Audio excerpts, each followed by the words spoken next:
انسانی جسم دنیا کی پیچیدہ ترین مشین ہے، موسٹ کمپلیکیٹڈ سٹرکچر. 10 اس میں سسٹم کام کر رہے ہیں. یہ اسکیلیٹل ہڈیوں کا، یہ ہضم کا، ڈائجسٹو ہے، سانس کا، اور 78 آرگنز ہیں، مختلف عضو، آنکھ، جگر، گردہ، دل، پھیپڑا، اور 5.6 لیٹر خون گردش کرتا ہے پورے جسم میں، اور دن میں 12,000 میل کا سفر طے کر لیتا ہے. اور 37 کھرب خلیے انسان کے جسم میں سیلز ہیں.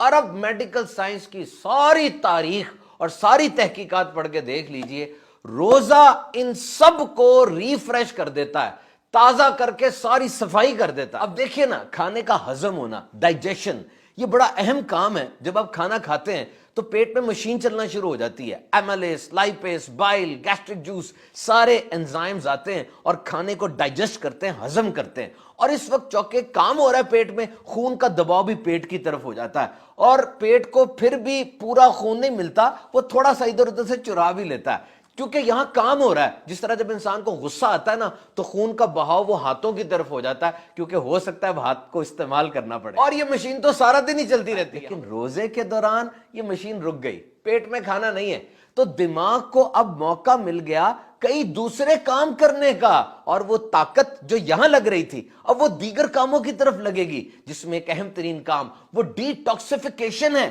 یعنی جسم سے زہریلے مواد کا اخراج.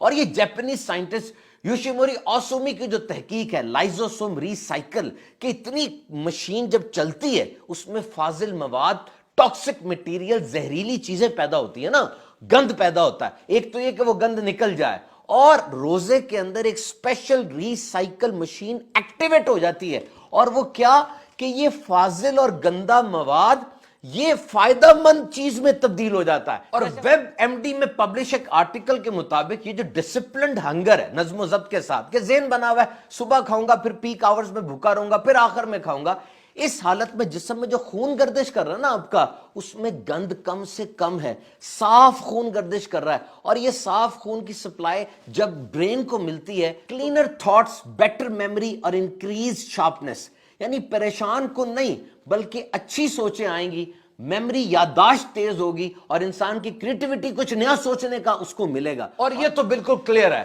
کہ روزے میں انسان کے اندر برداشت پیدا ہوتی ہے، فوکس اور مائنڈفلنس. آج جو دنیا میں نفسیاتی بیماریوں کا ایک سونامی آیا ہوا ہے، اوور تھنکنگ کی وجہ سے، روزہ سوچ کو سیٹ کر دیتا ہے کہ دیکھ بندے، تو بھوکا ہے، تو پیاسا صرف اللہ کی رضا کے لیے.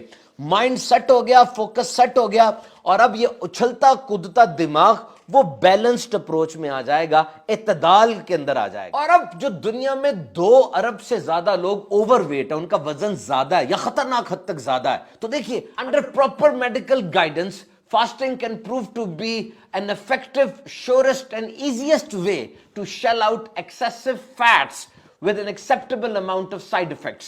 صحیح طریقے سے روزہ آپ نے رکھا ہے تو جسم کی زائد چربی گھلنا شروع ہو جائے گی. دیکھیں آخری کھانا کون سا کھایا تھا؟ سحری کا نا، 9-10 بجے تک اس کی طاقت ملتی رہی، اس کے بعد طاقت تو چاہیے، کھانا نہیں ہے، تو جسم میں جو زائد چربی ہے وہ گھلے گی تاکہ انرجی ملے. اگر ایسا ہوا کہ جناب افطاری میں کھانا کھایا اور پکوڑے، سموسے، دہی بلے، فروٹ چاٹ، بہت کچھ کھایا، اور تھوڑی دیر بعد کہا کھانا لائیں، تو پہلے والا کیا تھا؟ وہ تو افطاری تھی، کھانا تو اب کھائیں گے. اور اس کے بعد رات کو پھر سحری میں، یعنی سحری میں اس لیے زیادہ کھا رہے ہیں کہ سارا دن بھوکا رہنا ہے، اور افطاری میں زیادہ کیوں کھا رہے ہیں کہ جی سارا دن بھوکے رہے ہیں. تو اگر اس طرح کریں گے تو ڈیزائربل ویٹ لاس نہیں بلکہ انڈیزائربل ویٹ گین ہو جائے گا، وزن کم نہیں بلکہ وزن زیادہ ہو جائے گا. تو واقعتاً یہ neuro protective, cardio protective, brain protective, پورے جسم کے ایک ایک عضو کی. اور واقعی روزے میں تو شفا ہے، کیونکہ اللہ کے پیارے اور آخری نبی صلی اللہ علیہ وسلم نے ارشاد فرمایا، روزہ رکھو تندرست ہو جاؤ گے.